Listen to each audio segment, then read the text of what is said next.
Hi, I'm Dr. Jennifer Walden. I'm your new Aesthetic Society president, and this is the June newsletter. I have with me Dr. Mark Albert, who is the chair of the Young Aesthetic Plastic Surgeon Committee in the Aesthetic Society, and he's also the program director at Manhattan Eye, Ear, and Throat Hospital in New York, New York.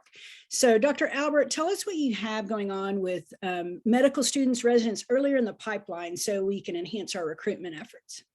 So the Young Aesthetic Plastic Surgery group basically began a mentorship program with 29 SNMA students, and that's the Student National Medical Association. And that's a group of students that are considered underrepresented. And specifically for our case, they do not have plastic surgery at their home program. So again, we matched up 29 of their students with mentors from the YAPS program. And we've conducted several Zoom meetings between mentors and mentees to help them work through common questions that medical students have trying to match into plastic surgery. In addition, we discussed possibly doing a virtual meeting for mentors and mentees. And the thought process at the moment is to possibly make this part of the MedSips, or the medical students interested in plastic surgery program, at the annual aesthetic meeting.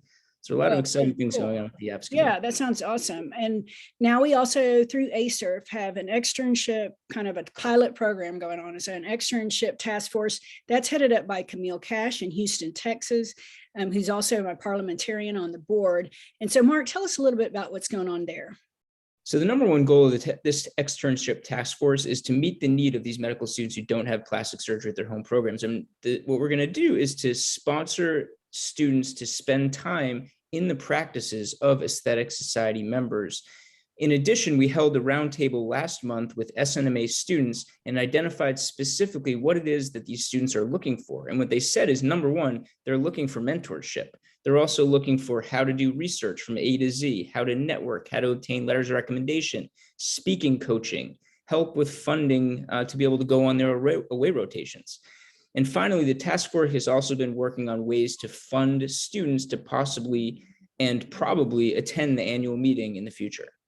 Awesome. Those things sound so relevant and so great for our kind of inclusiveness and just accessing students earlier in the pipeline. So I appreciate you coming on today, Mark. Thank you. Thank you very much. Bye-bye.